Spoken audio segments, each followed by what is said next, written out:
one of the reasons he said that he really wanted to play this list is that he really, really loved leaning on this smattering of planeswalkers. You'll see that he has 4 different planeswalkers in his deck, and he actually has amusingly put down Curse of Deathhold in the planeswalkers box.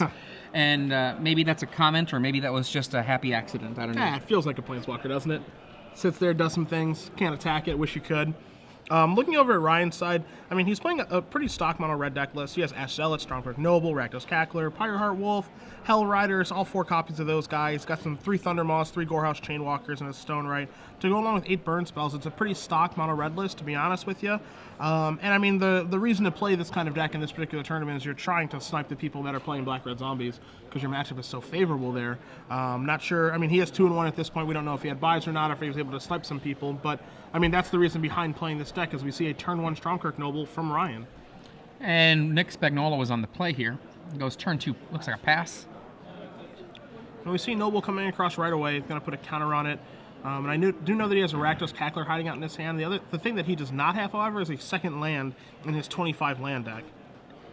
Now, you might think 25 land is a little bit strange for an aggressive deck, but when you're talking about a deck that's going up to Thundermaw Hellkites, it makes a lot more sense. And it doesn't hurt to have a Mana Sink and Stone Right as well, along with 2 Hellion Crucibles. But Ryan did draw his second Mountain this turn, fortunately enough for him. And we do know he has an Ash Zealot hanging out, so it'll be kind of interesting to see if he's just going to move all the way in or not. In for 6.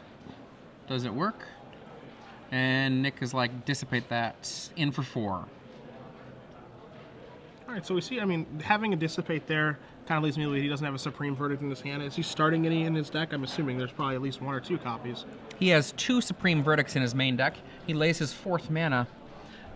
I mean, sometimes it can be okay to do that just because you're losing so much life, you have to do something. Sure. We see at Ultimate Price taking out the Vampire. It could not target the Cackler, but he probably would have wanted to target the Vampire anyway. A Gorehouse Chainwalker with the fabulous ability +1/+1, can't block. So we see Nick sifting through his hand. He has a couple of lands, a couple of multicolored spells there as well. I don't really see any Planeswalkers just Is he going to linger? Okay, Detention Sphere. So it looks like he's just trading 1 for 1 across, and then we do see a Sphinx's Revelation in his hand. We can expect that he's going to probably have to do that soon, because even though you want to hang on for more cards, you might not have time. And Sphinx's Revelations tend to find more Sphinx's Revelations. Great draw from Nick there. Nick draws another Detention Sphere. He has 2 copies in the main deck, and he's found them both. This one taking out 2 Rakdos Cacklers, so he's stunted Ryan pretty well here. Ryan needs to find his lands and needs to find them right now. Pyreheart Wolf not exciting at this point in the game. And now Nicholas passes. He's got the ability to Revelations for 4 here, and I bet you that will be what happens at the end of the turn. And you see Ryan did draw his 4th land here, and he did not have a Hell Rider slam down, just another Pyreheart Wolf, so things are looking difficult here. He's going to need Nick to brick pretty badly off of this.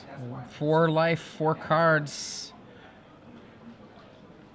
And I believe I see an Azorius Charm, Ultimate Price, and then 2 cards I couldn't quite make out. Again, none of them Planeswalkers, though. Just a couple of lands, too, so Nick is not really... I mean, he's got his head above water, but he's not really, you know, accomplishing very much. Even that Sphinx's Revelation, I mean, it's good, but it's not great given the board position. Thankfully for him, he's only dealing with 2 power in play. It's pretty resilient power, though. They both have Undying. The Pyreheart Wolves, a card that was pretty mocked when it was talked about at different points, but it's been seeing play because it does something useful. The inability, as long as triggers work out in your favor by being announced. Yes. Important. For them to be easily killed, that matters. And Gorehouse Chainwalker. Milieu? Or is it Think Twice? Azo for draw card. That's a Lingering Souls. He does draw Lingering Souls for the turn. He's going to have to tap anything but a swamp to be able to cycle that, which I'm sure they're... For Azorius Charm? Yeah. And then he's going to mill him as well. So he did still have the available mana to do that, so just a slight hiccup there. Draws a Think Twice.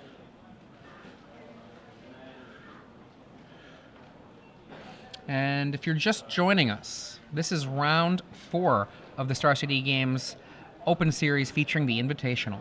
This is SCG Live. On the left, Nick Spagnolo is casting Lingering Souls and flashing it back as he faces down Ryan Overturf with mono red. Lingering Souls plus flashback is going to bring in 4 spirit tokens. I mean, it lines up okay with Pyreheart Wolf, but it doesn't line up great with it, in all honesty. Especially because of the Undying on Pyreheart Wolf. Not only is it going to make it difficult to block, but, you know, it's just nothing too exciting as we see a Hallowed Fountain and a pass back to Ryan. Ryan really looking for something like a Hell Rider right now. It doesn't have the 5th land for Thundermaw Hellkite, but, you know, that's the kind of card that he's looking for. One of his high-impact ones. And you see when Ryan does the attack, he flicks one of his Pyreheart Wolf wolves, indicating that, yeah, it does its job. Yeah, it's one of the things that has been talked about quite a bit recently. Just in many, many articles across many different websites, just mandatory trigger, you know, Pyreheart Wolf having announced that. Don't want to miss that one. It's one of the more important ones in the red deck. And we see some blocks, and back come the Wolves with their Undying. We've got 2 2s now. And Chainwalker is actually able to get in a blow there, so we're going to see Think Twice here from Nick. Nick draws an Isolated Chapel off of that. Now, Nick does have 3 Terminus in his deck.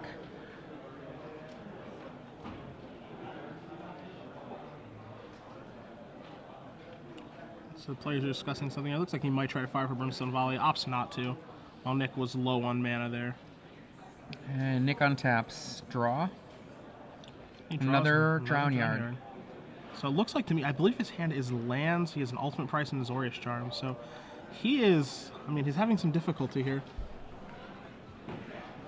And again, Ryan hasn't, I wouldn't say that Ryan has really drawn, you know, spectacular this game. He's drawn okay. Well, I mean, he did have, you know, he stumbled with the mana early, but it started out with Noble into Cackler into Ash Zealot. So there was some pressure. It just hasn't really done all that much. Here they come, taps the Wolf, see it's triggering. And what do we have here from Nicholas Spagnolo? We're gonna Think Twice. Think Twice. Terminus? Nope. Forbidden Alchemy instead, which is not a bad draw in this situation. Well, particularly because he does have ultimate prices in his deck, and I believe one in his hand. Yep. So he could actually price with a lucky alchemy. He prices one of the wolves. Azorius charms the Firewalker. And then I think we're going to see the double block here. Might have been nice to double block first and then do all those tricks. Yeah. As we see, Ryan is considering, looks like considering spearing one of the blockers, but he's just going to trade here. Probably plays Rakdos Cackler plus combat. And we're going to see what is likely to be. Is that going to be a Brimstone Volley as well? Yeah, he could go upstairs with Brimstone Volley here. He also has a Searing Spear and a Thundermaw Hellkite in his hand, but we do know there's no 5th land in his hand. There's no 5th land coming because of Azorius Charm. Now, Nick Spagnolo taps out, so maybe we will see the Brimstone Volley after the choice for one of these cards. And in that hand is Terminus, Negate, Jace, Architect of Will, which is what he takes, and the other 3 back to the yard. That's a Supreme Verdict, Terminus, and Negate in the yard. And Ryan does not do anything end of turn. Nick untaps. Kind of interesting that Ryan is still just kind of waiting to fire off this Brimstone Volley. I mean, I guess I understand it, but, you know, I just want to be able to always have the opportunity to just kind of fire that 5 damage, get him to 4, kind of get that part of the game over with. Yeah. Because this way he always has to keep up 3 mana, and he's kind of bottlenecked on mana anyway, as we do see Jace revealing... Sphinx or land? He'll take the Sphinx. Yeah, revealing 2 relevant ones Sphinx. and 1 very good one in Sphinx's Revelation. I mean, right now Nick is at the point where he very well could just be like, let's just use it right now. Like, yeah. And he does have access to Revelation for 4, and he's going to go in to Jace this turn with, with Rakdos Cackler. Adrian, how do you feel about him trying to get rid of Jace versus ignoring it and just I think he has to ignore it right now. Yeah. I don't think it's going to matter with that second Revelation, because now we're at the position where... what just happened? That was a Forbidden Alchemy flashback. Oh, it was a Forbidden Alchemy flashback? Okay, so he was saving it Yeah. for the Revelations for this turn when he can... Revelations for 12 million. Yeah, let's do the 12 million life. And Ryan scoops him up. Well, we see a Supreme Verdict here. Oh, I'm sorry, my bad. From Nick, and now we see a Hell Rider off the top of the deck. from Ryan. So Ryan trying to get back into this. We see a Cyclonic Rift, an Island, and a Sphinx Revelation in Nick's hand. So the game does have some more turns to play out Yeah, here. absolutely. My bad. When I saw the cards going up, I thought he was going to declare a huge life gain amount, and then that Ryan was picking him up. But nope, it was a Supreme Verdict. Gain 5, says Nick. Untap. Cyclonic Rift still hanging out in Nicholas's hand. Terminus off the top for a miracle. Yeah, a reasonable 1-for-1 there. Just want to get that thing taken care of and off the board. And now he has complete control of the game. You know, he's got his multiple Nephalia Drown Yards in play to take care of the game. Cyclonic Rift in case anything goes wrong, as this is the kind of card that something could go wrong with in Thunderball Hellkite, but Nick is pretty well suited. Yeah, he's going to Azorius Charm to the top, and then he can mill it away.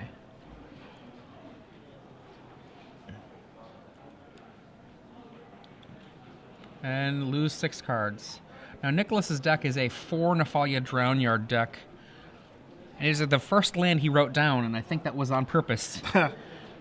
Yeah, I mean, this is how he's going to win most of his games for this particular tournament. I actually, when I was on my break last match, just sat down and watched him play against Joe Bernal playing Black Red Zombies, and was never able to get things online like he has here against Ryan to start milling him and doing all of his other tricks with that type of card.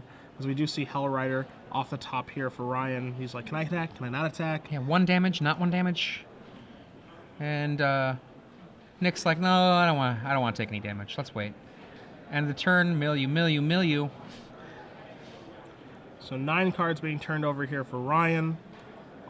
On his end step, Nick is going to untap and draw. He's sitting pretty well right now. He's just kind of staving off elimination while milling 9 to 12 cards a turn.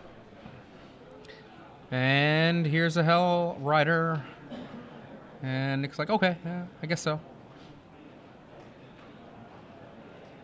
Let's see if Nick will have any responses here. I think he does have a Sphinx thing in response for 7?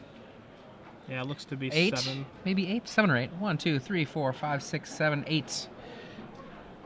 18 life. I saw it dissipate amongst all those cards.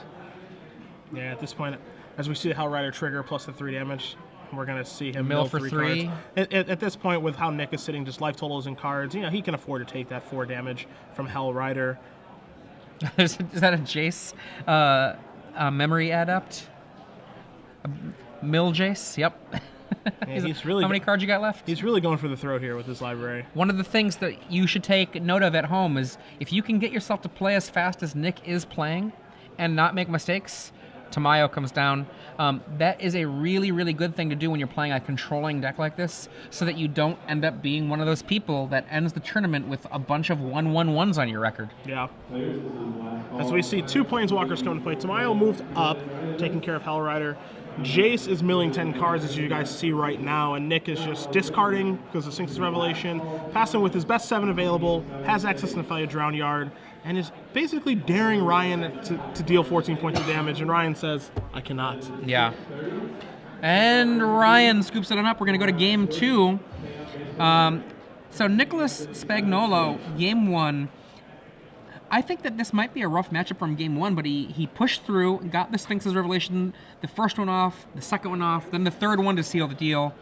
And from the sideboard, the big cards that I see are, first of all, Terminus, Detention Sphere, and there are 2 Feeling of Dread in his sideboard, and what they basically are for is just to say, how about you just hang on a second, buddy, and just give me a turn here so that your haste creatures don't work.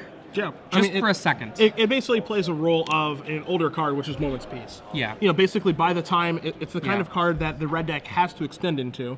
You know, the longer they wait, they need to be able to develop a board. You know, they can, you know, feasibly leave those creatures in play to try not to play the Supreme Verdict, but the longer you wait, then you have less of a board, and then they can start resolving Sphinx's Revelations, and it just gets you into a difficult situation. So I expect those to come into play as well. Cool. Do you see anything else besides the Feeling of Dreads and, you know... pardon me, going back over to Ryan Overturf, what do you see him wanting to bring in here? I mean, he's got some decent options here. He does have a Cavern of Souls in his sideboard. I didn't feel like Nick was very, very counterspell heavy. We did see Dissipate. I don't think that Ryan saw the negate in his sideboard. I mean, it doesn't help, obviously, against Cavern of Souls. So I don't think that's going to come, and I expect the additional Thunderball Hellkite to come in, especially because we saw Lingering Souls. 2 Arcwing Dragons, I expect those to probably join us as well. Yeah, I agree completely. Thunderbolt, it's possible, just because it's possible that Nick does have Restoration Angel on his deck list. We know that he doesn't, but it doesn't mean that Ryan does. Pillar of Flame, not really here for that. Flames of the Firebrand, no. Traitor's Blood, no. And Zealous Conscripts, possible, just because they're Planeswalkers. I think Zealous is a yes, exactly because of the Planeswalkers. I mean, one of the great things to do is to take a Tammy over and be like, nice Tameo, I will use Tameo's ultimate ability, and now you are in a world of hurt. Yeah. And you're not actually... You have cards like Searing Spear, which are not particularly great damage producers for your deck. You've got Pillar of Flame. That's 6 easy outs, and that can give you Thundermaw, 2 dragons, Cavern of Souls, and then Zealous Conscripts for exactly 6 cards. I think that's going to be what you see for your 6. Yeah, I mean, it does come across as a relatively easy swap. I'm not entirely sure I would want to board out Searing Spear here. I do kind of want that reach instead of trying to do everything via creatures, especially with just how this format is set up. Now, obviously, Nick doesn't have Thragtusk in his deck to kind of make creatures less embarrassing, but he does have Planeswalkers and you know, Detention Spheres and Ultimate Price, so a lot of ways to make creatures less good against him, for lack of a better term. Yeah, I mean, Ultimate Price is one of those cards that makes the Archwing Dragon much less of a Fire Blast with buyback. Yeah. You know, or name your 4 mana, or your 4 damage spell here. But I kind of expect that third Cavern to come in again because you bring up Archwing Dragon, which is a nice segue. Archwing Dragon is a dragon, of course, so is Thundermaw Hellkite, so naming Dragon with Cavern of Souls, he gets to kind of double down on 2 extremely powerful cards in his deck and be able to push them through any counter magic that Nick may have. Also, keep in mind that Nick never saw any Cavern of Souls in Game 1 from Ryan. Did Nick show a Dissipate in Game 1? I think he did. Yeah, which is, even though there's only 2 of them, it does give more reason for Ryan to bring in that Cavern. And another part for that Cavern is if you do go up to the sideboard that you and I discussed, that is raising your curve. So 1 more mana is a reasonable thing to go up to 26 mana. Yeah, I mean, I could see him going on 26 lands. Additionally, I could see him potentially sideboarding out a mountain for the third Cavern. Just because, I mean, he did have some mana issues that game. It feels like more bad luck than anything. Oh, I agree. That he didn't draw any more lands on time to be able to play Ash Out on turn 2 as he had hoped. I don't know if I would want to board up to 26 here, just because, again, he doesn't have a ton of mana sinks. You know, he does have a Stone Right. He does have access to 2 Hellion Crucibles, but there aren't a ton of mana sinks like we've seen in aggro decks before. Turn 1 Noble, one of the best things you can drop on turn 1 versus a control deck. And that is a Hellion Crucible pass. We do see Searing Spear, so we did not take those out. We're going to see Noble come across again, kind of asking, do you have a Azorius Charm? And he does. Yep. Patrick Sullivan and I were talking about the inclusion of Noble, and we both are anti-Noble for mono red right now. The damage it puts in is just not sufficient that even like a Reckless Wave tends to do more damage. And we don't like Reckless Wave either. So. Pyre Wolf. And Nicholas Spagnolo has a Detention Sphere, has land. He definitely has an option here. She's just going to put a land and pass back. Wolf in for 1. And down comes the Noble. Now, we will get confirmation on what was named on that Cavern of Souls from Ryan. We do see a Thundermaw Hellkite. We also see Hellrider in his hand, so it's very debated on what card he actually did name with that, so we'll have confirmation for you guys in just a moment. Dragon was named.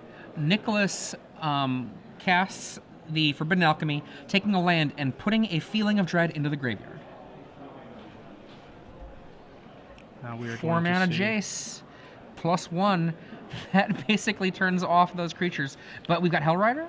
We do. Hellrider. Trigger, trigger, trigger.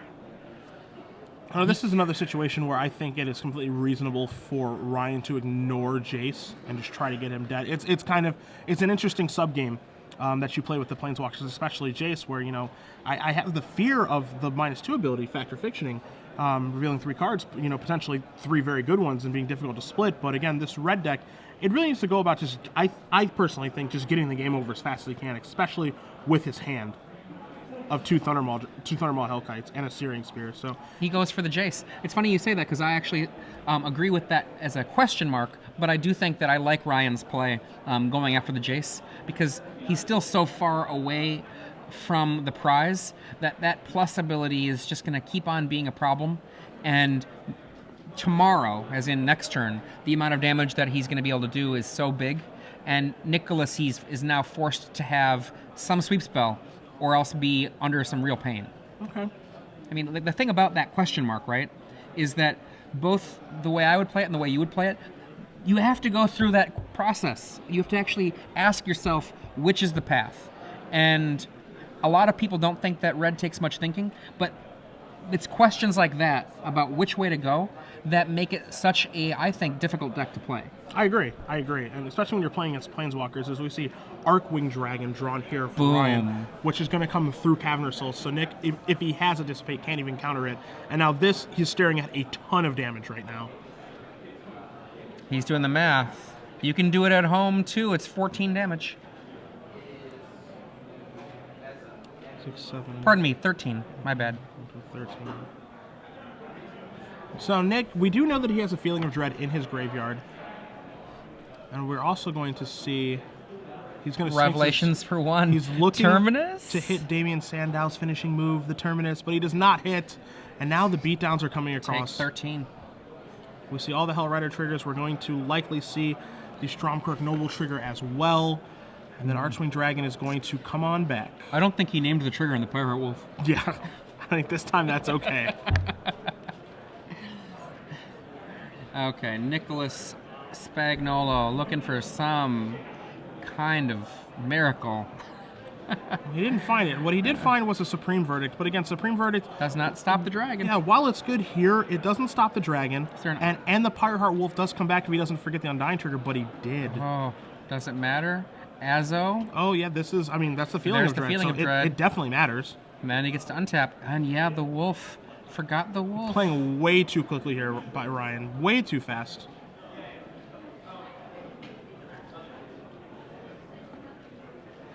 Now we're going to see the dragon basically just turn the Sphinx's Revelation. Oh, nope, he's going to just unload creatures onto the table. You know, I mean, this game is just drastically different now because now Nick gets to resolve a Sphinx's Revelation for 4, draw 4 cards, see 4 new cards, develop a new game plan. Whereas if that Pyreheart Wolf was in play, it completely changes what would be happening right now. He could stick to just keep landing the dragon. And he found a Feeling of Dread. Such a huge card because all you want to do is just buy time. It doesn't matter that you're throwing, quote unquote, throwing away a card because you're saving yourself life. Okay, if you're just joining us, I'm Adrian Sullivan here with Cedric Phillips. This is SCG Live, the 4th round, the final round of Standard. And turn 4 mana for a Sorin now, making a fun little vampire. And 3 mana up. Nick just content to pass the turn back. 3 mana represents a lot of different cards in his deck. It represents Feeling of Dread, it represents Dissipate, it represents Ultimate Price, among other things that we aren't even thinking of. It also represents something as simple as flashing back Think Twice. And Ryan Overturf here, he knows exactly what Cedric just went through with that list of cards, and he's trying to figure out what he wants to play around. Is that a Hellrider? That is a Hellrider. Hellrider pass. Nope. Before combat happens, tap. You don't get your triggers, buddy. So he does have the option to attack with Stromkirk Noble to try to deal damage, but it will just trade with the Vampire token. I mean, not a favorable trade for him as Nick does draw Ultimate Price for the turn. He's going to come across with that Vampire token. Boom. Gain 1 life. Lifelink, a very, very worthy ability of these vampires. +1, we're going to get another vampire. So now if you take a look at Nick's hand, it looks like he's going to be moving 5 mana towards a Tameo.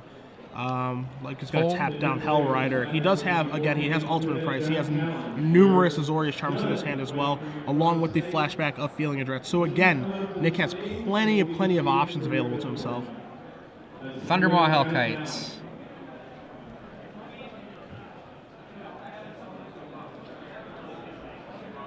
Now that Hellrider is still in play, so its triggers are in the mix for Nick Spagnolo's decisions. Now Nick is just trying to decide, okay, do I want to Ultimate Price this? Do I want to let him attack with it so I can put it on top of my deck? Do I just want a Feeling of Dread it and try to, you know, leave those guys in play and take over with my Planeswalkers? Because again, something that's interesting here, as we do see an attack, is that Tameo, with Feeling of Dread, actually lets Nick see a bunch of cards with a -2 ability. It's 1, 2, 3 triggers. He's like, who's taking them? We see a block, and after the blocks are declared, Azorius on the dragon?